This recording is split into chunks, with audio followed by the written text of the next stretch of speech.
Our second speaker for tonight is, again, on the topic of Google Maps, is Chris Isles, who is Place Design Group's National Planning Director and also PIA Australian Planner of the Year, pioneering work on the feasibility and commercial testing of planning schemes and planning policy in areas such as technology in planning and in the future of cities.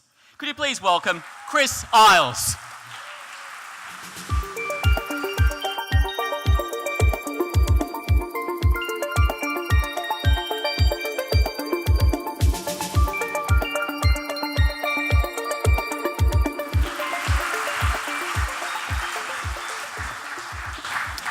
Thanks, everyone. I am a town planner, and I am particularly passionate about maps and technology and how we can use this stuff, but there's no doubt that Google Maps has changed our world, and I guess I'm going to pose a few questions tonight. How much of that is good and how much of that is bad? Because I don't think it's all necessarily tremendous. I want to talk about Google Maps past, present and future, because I think as much as we would say Google Maps has definitely changed our world, I don't think we've even seen half of what it's going to do, and I suspect most people probably don't even know half of what it's already doing today, let alone what it's going to do in the future by the time we get into it. Social media matters, and I'm going to circle back later on to explain why that matters and why it matters in relation to Google Maps. But those are the hashtags, those are the tweets, the one at the bottom there. Look, I'm just going to throw that out there, fascinating presentation. That's up to you guys whether you want to tweet that later on, but if you can pay attention to my hashtag and those kind of things, because it does really matter when it gets into Google Maps, and I'll explain that a little bit later on. I thought it was appropriate, though, that we should pay respect to cartographers past and present, because I think this is my first point around Google Maps, is that as much as I love it, I think there was a real eloquency and art to maps in the past, which has been lost. There's nothing like kind of rolling something out and feeling it. If you've never stood on front of a car bonnet with a map laid out going, where am I, as opposed to standing there with your phone, it's not quite the same. As much as I love what we're doing now, I think we should pay respect to the history of maps, because there is real elegance to where we've come from. And I think a lot of that is being lost at the moment, which is one of the downsides to it. So Google Maps past. Most people, little subtle things, don't know the Peg Man up there. He's evolved. The new Peg Man is different to the original Peg Man. Most people probably don't know that, but Google Maps has evolved as well. So some of the stats, and this is not my stuff, I've just stripped this out of the internet, but some really interesting stuff here.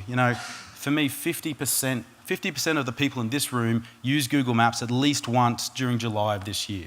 50%, that's around the world. That's a pretty staggering when you think about it. I love the fact in the bottom corner that someone found some pyramids that they didn't know existed because they found them using Google Maps and all those aerial photography.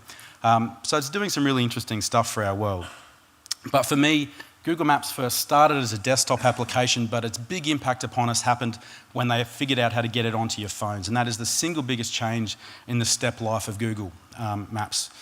But again, I pose that kind of question, how much of this is revolution and how much of it's actually reliance? I love my technology, don't get me wrong, but I'm incredibly reliant on it now. When we start talking about the zombie apocalypse it's going to have there, and everyone walking around with their phones going, I don't know where to go because nothing works anymore, people have forgotten how to read a map. How many people in this room, well, there's probably a lot in this room, who haven't actually used a UBD or a street directory? If you walked up to some young generation and said, hey, can you find me a UBD? They go, I don't even know what that is. And I think that's really scary at the same time. But these are some of the changes that I see. Google Maps and your working day. So hopefully you can see that up there. But this is the way our world is now. My diary brings me up every day. It tells me what meetings I've got. It's now smart enough to know when I need to leave, and it shows me directions and where to get to my meeting, and it tells me where the people are going to be there. It knows when I'm running late, and it gives me the option to actually message the person I'm going to meet, say, hey, I'm running late. Because if you think about it, your phone knows where you are, it knows where you're supposed to be at what point in time, and it knows you're not going to get there because it knows how far it is to where you get there. This stuff is imminently possible, and this is stuff that exists today. Google Maps and travel. Fundamentally, this has changed the way we travel the world. You sit at home on your phone, booking hotel rooms. Where am I going to stay? I can check out the room's going to look like. You can almost have your entire holiday without actually going on a holiday. And again, that's fantastic, but kind of sad. You've lost that kind of joy of just turning up and being surprised. And this is going to make it worse. because this is a real thing. This is not me making this up. So everyone's probably seen the Google cars. Well, this is the Google bike. And the Google bike is now traveling the parts of the world that cars can't get down. So can you imagine, and it probably is already the case, being able to log on and look at Google Maps of the Amalfi Coast without even actually having to go to the Amalfi Coast? And is that a good thing? I don't know.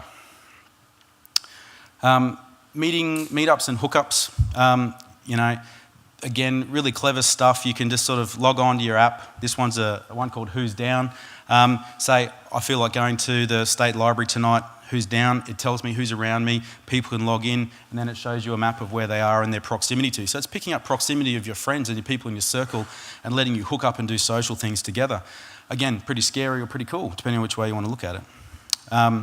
So that's kind of the stuff that most people know about. But maybe some of the things that people don't know so much about what Google's doing is, again, maps, phone, and now the advent of big data. Now, big data, we've already covered it, is there's sensors everywhere. It's picking all this stuff up. So some really interesting stuff now around maps and congestion mapping, and this happens live now. If you've used your iPhone or even the Android devices now when you're trying to get somewhere, it's feeding in live congestion mapping. So I went to go for somewhere down the Gold Coast the other day. It changed me halfway through because it knew there was congestion ahead. So the GIS route directions are changing live, and it's feeding that information. And hopefully you can see that in the image up there, but this is where they're thinking going to get to, where buses are telling you live, I'm 50% full, but I'm running 2 minutes late. And you can understand this stuff before you choose to make and hop on a bus. And now this is crowdsourced versions of it. So another app out there where as a driver, you can see live where the congestion is, but you contribute to it. You log in and say, hey, there was just an accident here, or I saw a police officer here, or there's some roadworks here. So this is crowdsourced congestion mapping, and this is starting to roll out more and more around the world, which is a really interesting thing that we can make decisions. But again, sometimes it's nice just to get stuck in traffic. Do I really need to know where traffic is? There'd be two different views on that. But when you think about Google Maps, and Google Maps is a thing, but it's actually really the bones of so much more. And there's literally millions of websites now that actually use Google Maps on it. And there's as many applications. Now, all of these apps which are up there, I'm sure many of you understand or know or have used, but most people may not understand that they run on the Google Maps API, which is effectively the brain that runs them. They may not look like Google Maps, but they're running Google Maps as its geographic referencing. So it's pervaded our life far more than we probably understand. For those in the room who caught your Uber here on your way to your Tinder date, you'll probably understand you're using Google Maps on a range of different devices here tonight. And some of the Big Brother stuff, and I understand there's a lot of Big Brother stuff that gets into this technology, but now your mobile phones are tracking people where you go. And mobile phone companies know where you are because your phones have got GISs in it, because that's how this stuff works. And they can plot you out. They know where you go across the course of a day. And there's a lot of applications that you can use that for. For me as a town planner, I love this stuff because I can actually figure out where people go. I know where I can make pathways and roads wider, or park benches or parks and places and museums and libraries, because you know where people go and gather as opposed to kind of guessing. And I think that's a really interesting thing, but again, I understand there's a Big Brother aspect to knowing exactly where people go. Right, so why social media matters. Clout is an application out there, and they score people based on your penetration with social media and how many people respond and engage with you.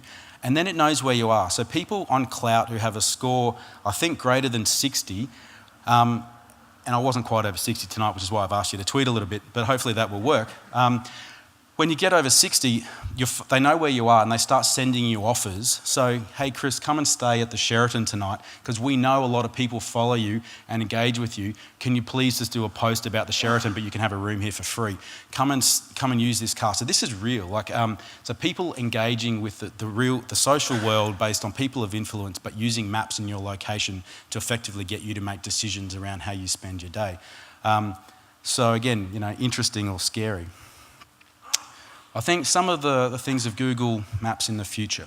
So for me, the next thing is going to be crowdsourcing and how we blend all of this kind of things. And this idea of open data and how we can create maps and use open data.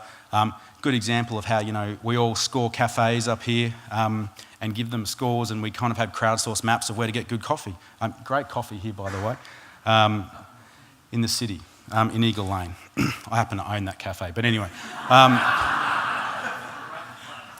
is a great plug. I know, I had to fit in there. It was a tough one for me to get this gig to plug that in there. Anyway, but that aside, smart maps. And this is this kind of interesting thing around, I'm driving along, I need to park, my diary knows where I am because I'm going to that meeting, so it starts to push me messages that say, hey Chris, there's a park for you on Robertson Street in the Valley. I've already kind of booked it, because they know where the sensors are, because the street lights have sensors, they know what parks are available. It's kind of like that technology at the Westfields, you know, you get a green light or a red light, you know what park is available. This stuff is starting to feed through to your phones and your apps, and you can start to find parks as and when you need it. And if you start thinking about driverless cars, it becomes crazy, because your cars will just go to a spot, you don't even need to be involved in it, but that's a topic for a different day. This one, Google potholes. Eloquently simple, this one. Your phone has a movement sensor in it. When it's in your car and it detects a pothole because it jumps as you drive over it, it reports the location, sends it back to the council to fix it. That's a true story. That's not me making stuff up, but why not? You know, like, it's just blending such enormous amounts of technology. Live maps, now it said you can log on using QR codes to figure out where your maps and your buses are going to be, just feeding this information in. Augmented reality, which is kind of the Google Maps on steroids, which is the fact that you can use your phone and you can look around, and it actually kind of takes the Google Maps in and blends it into photograph. So I don't know if you can see that up there, but it tells you where stuff is in the distance, where cafes and restaurants. And that's an app called Geneo that I use. It works in Brisbane, you know, that actually is Ben's Burger in James Street, that's where near my office is. So you get some really interesting stuff happening with augmented reality.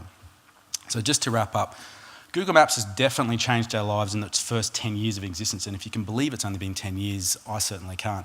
The fundamental changes, the last probably step changes in our world, were the advent of cars and the advent of elevators. Cars made us allowed bigger cities, elevators allowed taller cities.